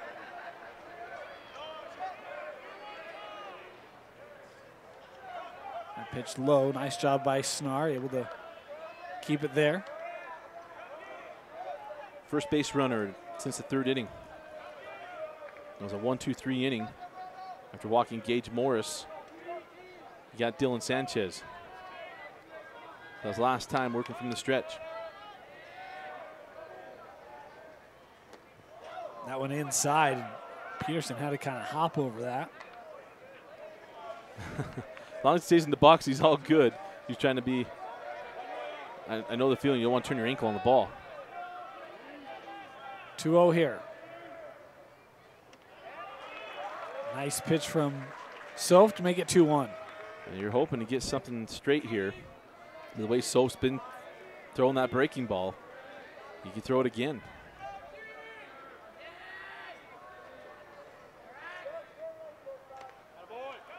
Fastball high outside. 3-1 the count. I'm a little surprised at how much attention he's paying over to first base with the 9-run lead. I understand how you want to execute and do some things. Right now, the out's at the plate, and you get out of another inning with a goose egg. This ball to 3rd. Up with it, and there's the 3rd out. From Siphonia to Burdette, and we head to the top of the 6th. The Miners leading 9-0.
Top of the 6th inning, Nick Burdette will lead things off for the Miners.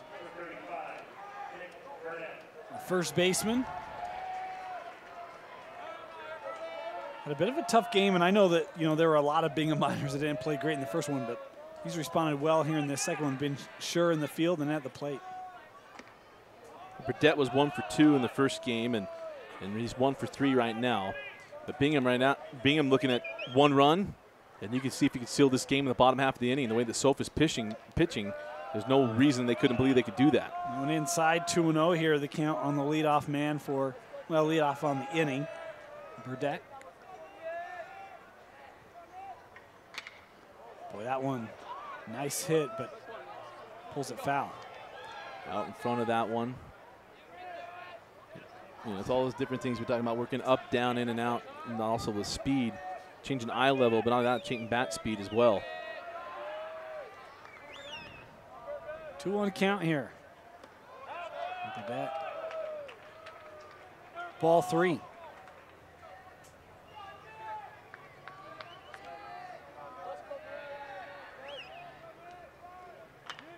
Swinging at that one, and that one foul.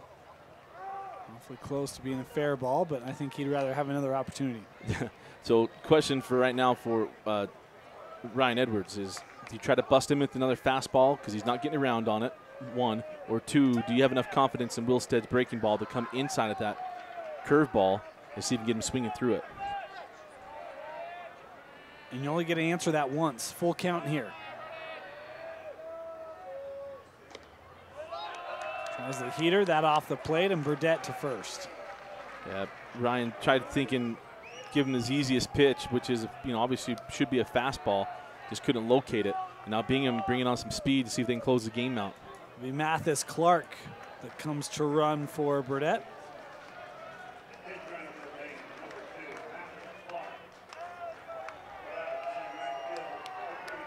As Brandon Thomas to the plate here for the Miners. No outs. Man on first. Thomas had the 2-run double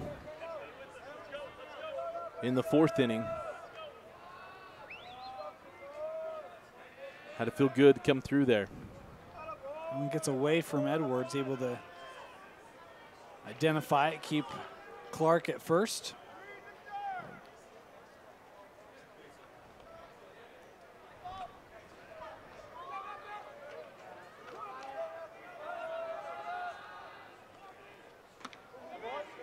Strike 1 as Thomas took a hack at that. Yeah, let you freewheel in 1 or 2. You see Coach Rastus is up. He's just quick to the ball. If he stays inside of it, he can move some people around and get to that 10th run. Another swing here from Thomas. A couple nice pitches here by Wilstead. Absolutely, responding well after that tough at bat against Burdett. 1 and 2. Don't want to mess around too much. Don't let that guy stand on second base. Try to get Thomas to go after one low, and good eye there, 2-2.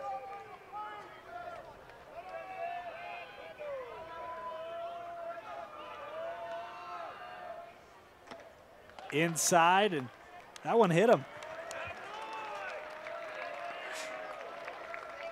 I'm shocked. I mean, you couldn't really tell it, at least from where we are, but on top of that, Edwards is sitting out on the outside part of the plate, and Wilstead just missed him. And Coach Applegate's come out to talk to him, and the umpire asked where it got him. Remember, we had the one in the first game that we thought hit the knob of the bat, of which they got the hit by a pitch as well. Precarious situation now for Riverton with their hopes hanging on 1 run. Joey Dixon at the plate with none away.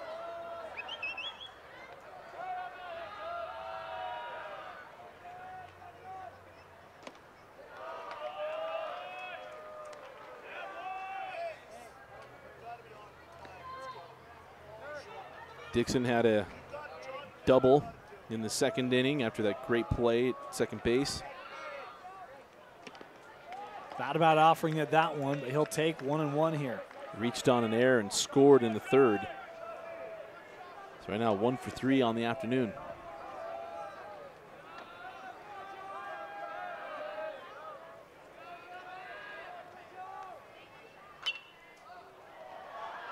Dixon pops this one up.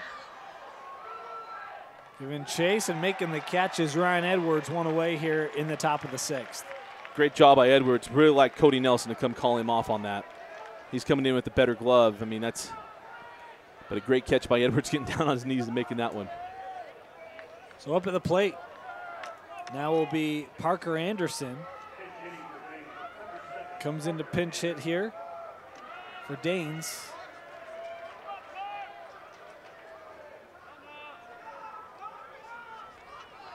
Bingham looking for that final blow.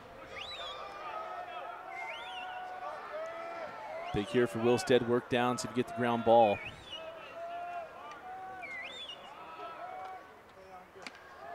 First pitch strike there by Tyson Wilstead. Very good start. Parker Anderson's not trying to spoil this at bat in the first couple of pitches, unless it's the one you're sitting on.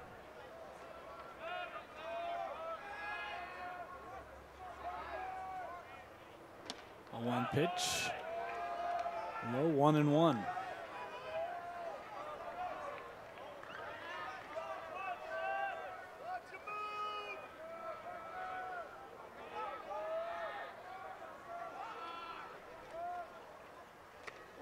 Swung through 1-2. Nice job by Wilstead. Challenged him there. Now, if he has any confidence in that breaking ball, see if he gets him to go through it. If not, elevate this fastball on the outer half of the plate.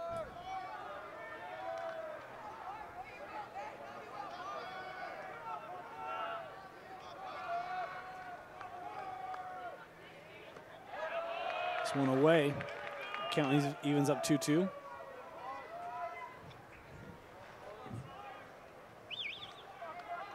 Playing Parker to the right side.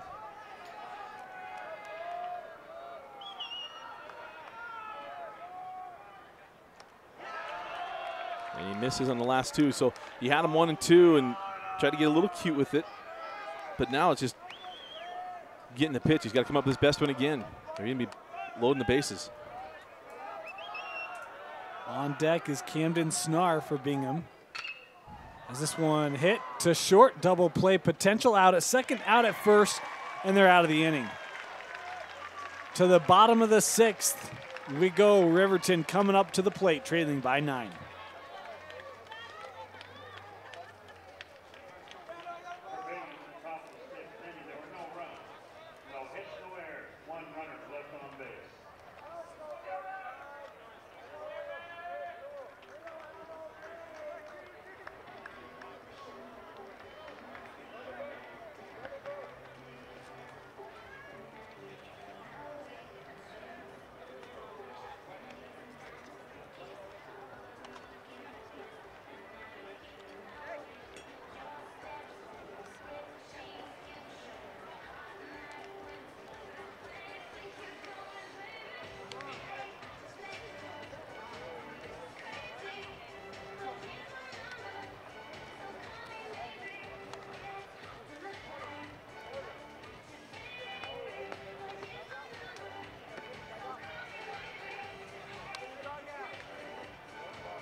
Bottom of the 6th inning.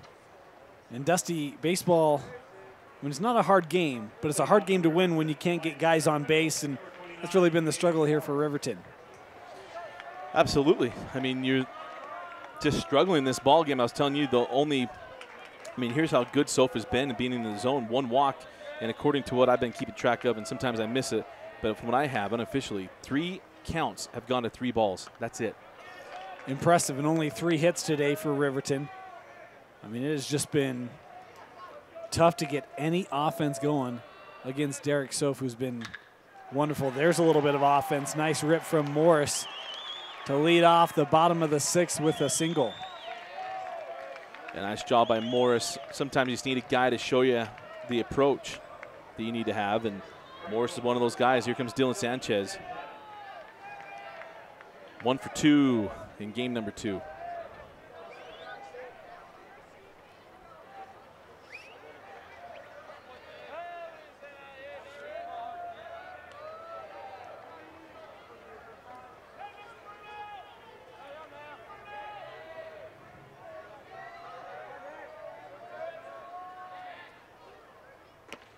Sanchez swings at that one, strike one.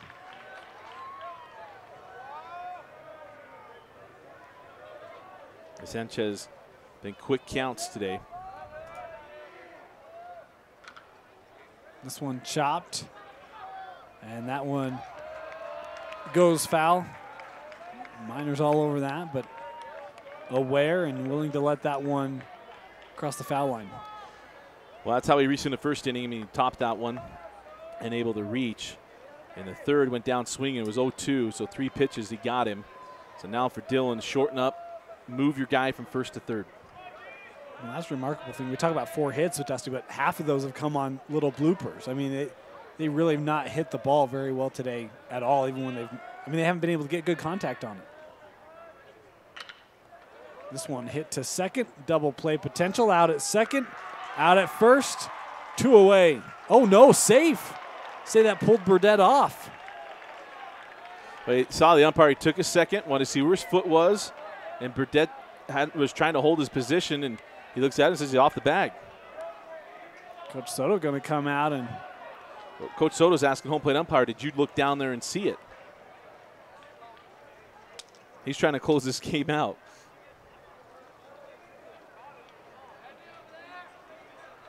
The throw was in time. The whole question is around whether the foot was on the bag or got pulled off. And now they're going to discuss. And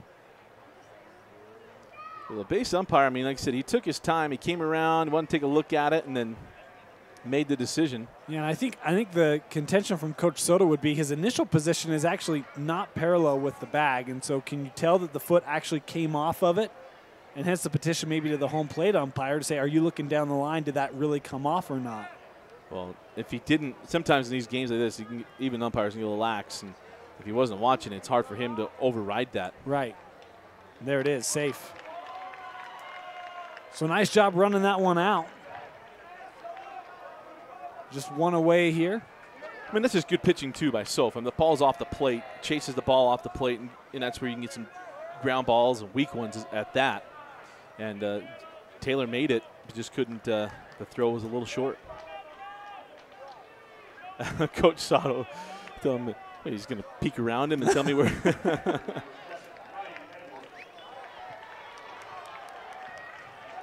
So 1 away here is Ryan Edwards up at the plate.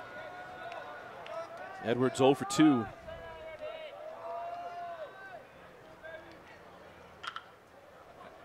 Almost the same hit. We'll try again. Out at second. And that pulled Burdett off, but he's able to tag Edwards for the third out of the inning. We head to the top of the 7th with the Miners 1 inning away from the 6A state championship.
Top of the 7th inning. And the Bingham Miners, Snar, Sofonia, and Stevens drew up at the plate in the inning. 9 runs on 11 hits for Bingham today.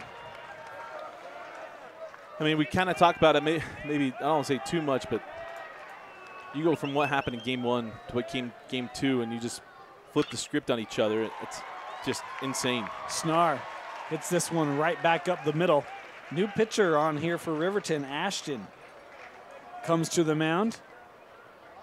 As we'll have another pinch runner here for Snar. It looks like Gage Johnson is going to come to run for Snar at first.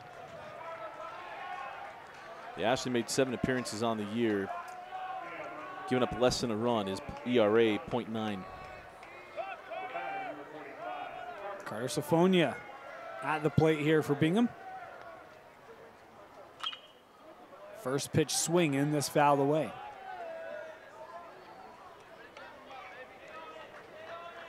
But talk about the year for Coach Joey Sato and the Bingham Miners. I mean, didn't know what to expect of him. I kind of keep joking about, he told me, well, hopefully we might be the 4 seed.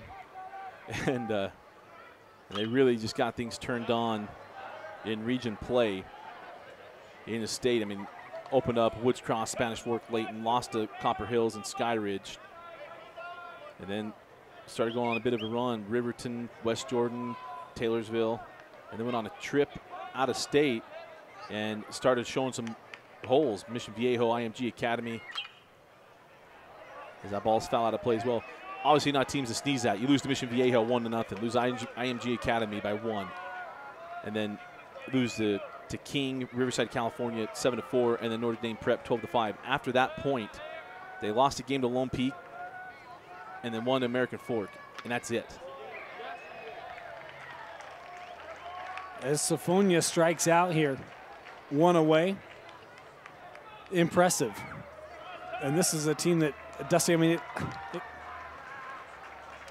I didn't, we didn't get out to do a lot of Bingham games this year, but it just kind of has that feel like the epitome of what you hope for as a coach, right? You come together, you start to learn how to play together, you feel each other out, and you just get better as the season goes along and playing their best baseball of the year over the last 2 weeks. I mean, here's what they did in the state tournament. Beat Weber 11-1, beat Copper Hills 15-1, beat Davis 10-2, American Fork 13-2.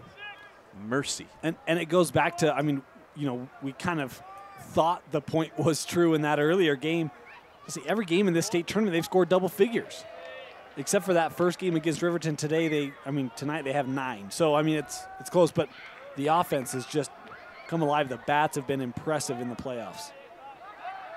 Throw over to first. No play there. And again, without having seen those other games and how they came about, we know how it happened today, and that is taking advantage of opportunities and mistakes. Tyler Kemp able to fight one into right.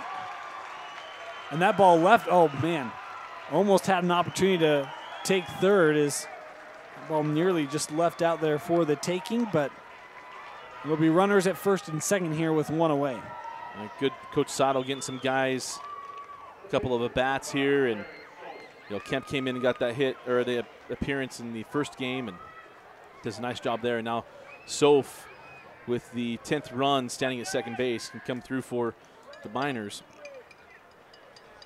He can go close it out. I guess it doesn't matter. It's the 7th inning. Yeah.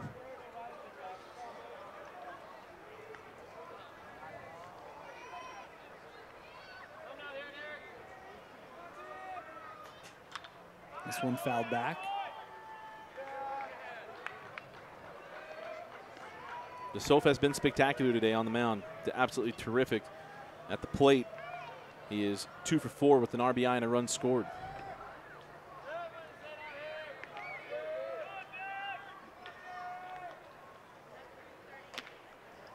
This one outside.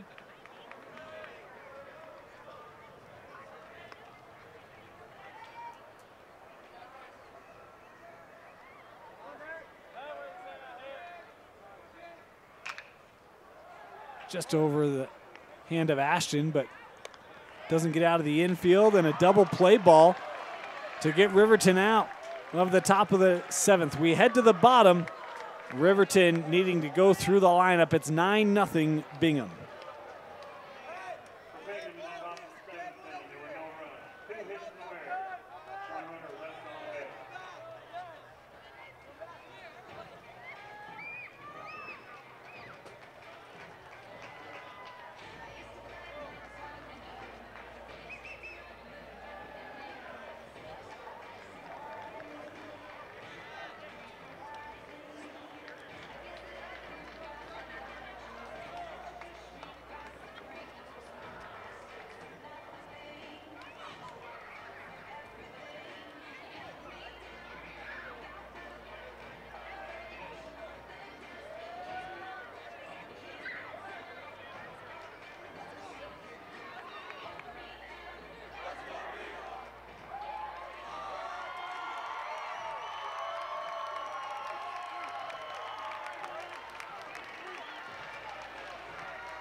Bottom of the 7th inning in the 6A state championship. Dane Stewart, Dusty Litster, and the Bingham Miners 3 outs away from capturing the state title.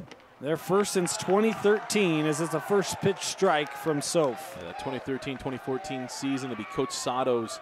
If they're able to hang on here, it'll be Coach Sato's 5th state championship in 30 years. It'd be the 22nd in school history, Dusty. By far and away the most for any school in the state. Next up is Enterprise with 11. I mean, baseball power in this state, Bingham, and Coach Sato has 4 of those. That last one coming on May 24th, they beat Layton 6-5. It was a late home run from Layton to tie that game up, and then Bingham able to get the win.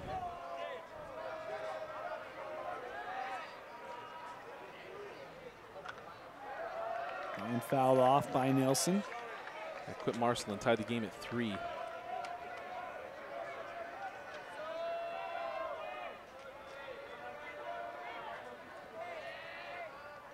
One-two pitch.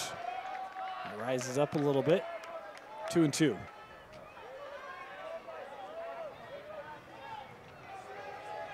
Coach Sato getting to number 5 would tie him with Ted Taylor from Uinta, Ron Rushton from Cottonwood, also won some championships at Taylorsville. Number 1, Bailey Santasteven. Swung through as Nelson strikes out. Bailey Santasteven from Bingham, no less, won 11 championships from, well, let's see, 1932 to 35, 39, 40. Anyway, last one was 1954. Those of you who were around for that one. More recent. Check swing there by Applegate that's fouled away. Coach John Hoover at Pleasant Grove and Cottonwood, one of the big ones. Coach Kim Nelson is still going at Timpanogos, who has 8. Steve Cramblett, the man who built Taylorsville into the powerhouse, won 9. But Joey Sato, very well respected by any baseball man or any baseball coach in this state. does such a great job. And every year, Bingham is in the running, and Bingham has the ability to get to Wednesday in the tournament or to semifinals every year based on how he runs his team and what he does. And Coach Applegate at Riverton, he's a product of what Coach Sato did, and what a great man Sato is. 2-man down as Applegate strikes out. And I mean, Riverton, obviously your Region 3 champ, Dusty, they're going to fall short today of the ultimate goal, but fantastic year for Coach Applegate in his 19th year, is that what he said, at Riverton, and the most successful year in school history getting here to the state championship. Well, we got an email right after we started doing videos. Hey, you need to pay attention to Riverton, and we did. And you only lose one game in region play, and that was to Copper Hills. I mean, this is a great, great run from the Riverton Silverwolves, and I say this a lot today, and I hate saying it all the time, but nothing to hang your head over. This is such a terrific accomplishment. Few teams win that first game in the championship set. Well, and they got their revenge on American Fork, who they lost to in the second round. Fantastic run through the one-loss bracket, but you look at guys like Peterson, Moore, Sanchez, Edwards. I mean, the lineup, we've talked about them. Fantastic years for each of them. There's a great pitch from Soph there. Count now 1-2, and Riverton down to their last strike. I love it. Soph knows he's one strike away. He needed to take a moment, get himself collected, as he can feel it. The 5th state championship for Joey Sato, 1 strike away. The Bingham fans standing and clapping. The pitch from Soph. Fouled away. We'll do it again. There's nothing quite like this moment. Rivals, all that stuff, but for Bingham to overcome what happened in that game 1, to do what they've done here in game 2, it's awesome. I think we have a. Well, now we're going to check. Yeah, he didn't go. I didn't think he did. Was petitioned to check with the base umpire, and look, I know Bingham wants to strike out. They want the game over, but it's got to happen legitimately, right? That'd have been so anticlimactic anyway. Right. Get a check swing for the last strike. Fouled again. Is Houston battling here?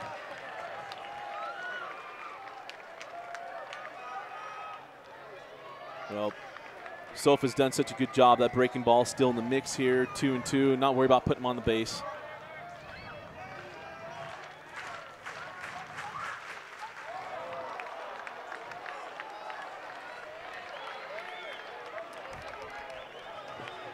Bingham fans can barely take it. I know, right? Every foul, there's the gasp.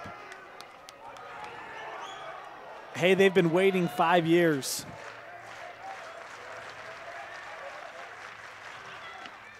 Pitch outside. Count now full. See Soph collect himself here, challenge him with the fastball. That hit up the middle, just underneath the glove, and it's a 2-out for single. Soph not done yet.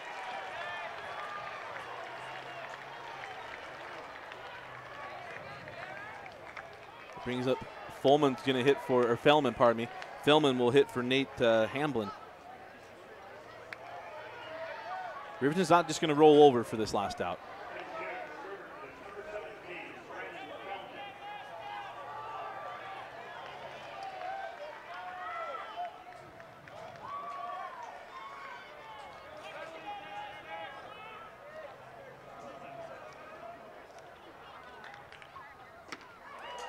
First pitch strike there from Soph.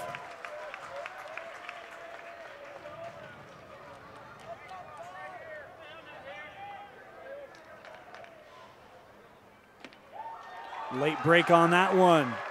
Able to hit the corner, 0-2. There you go, right back to the clap comes.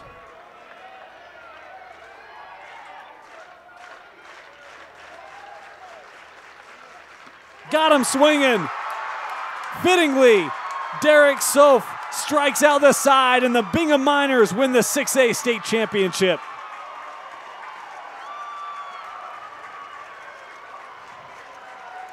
Dusty, your thoughts? What we've talked about this whole game. The mental strength of the Bingham Miners to shrug off that first game and come back here. You get shut out, you come right back out, and you put up a goose egg. And the story of this game is Derek Soph, but not only that, it is this entire Bingham team. It's a Coach Sato told us before game one. It's the chemistry of this team and the brotherhood of this team, not their skill, that got them here. I think he'll tell us the exact same thing in postgame, because that's what pulled this thing together. You don't come back out here and win just because you're more skilled. You come back here and win because you want to win for the guy next to you. You want to win for everyone around you, for the seniors to go out the right way, and for the young guys to learn what it means to go through adversity and win a championship. That's what we saw on display in game number 2 after what happened in game number 1. You know, it's interesting. Before the game started, Dusty, the lineups were out on the lines, and then Bingham went back to their dugout, and then everybody came back out on the field. The starters jumped across the line, and then the whole bench kind of waved them off, sent them out to go win that state championship. That camaraderie, that unit that you talk about, evident in these Bingham Miners as they defeat Riverton 9-0 to win the 6A state championship. Dusty, your player of the game. I hate copping out and going with pitchers, but Derek Soph goes complete game shutout, 5 hits to Riverton, who in game 1, I mean, they almost didn't have enough numbers on the scoreboard to keep all that in, and did such a great job of keeping them off balance. It's going to be Derek Soph, and I'm also going to cop out and go co, and that is Noah Wallach. You want to know the guy that busted the top off? The 3-run homer from Noah Wallach is what changed this game. Was a backbreaker to the Riverton Silverwolves, who made a great run in the one-loss bracket, forced the second game here today, but in the end it was the pitching of Bingham and the timely hitting, as it's done all playoff long, delivering the 6A state championship as they defeat Riverton 9-0. For Thompson Coles, Ryan Rasmussen, Dusty Lister, my name is Dane Stewart. Thank you so much for joining us for the 6A state baseball tournament here on live.ksl and deseretnews.com. It's been a blast bringing it to you. We appreciate your following. The Bingham Miners, the 6A state champions, they defeat Riverton 9-0.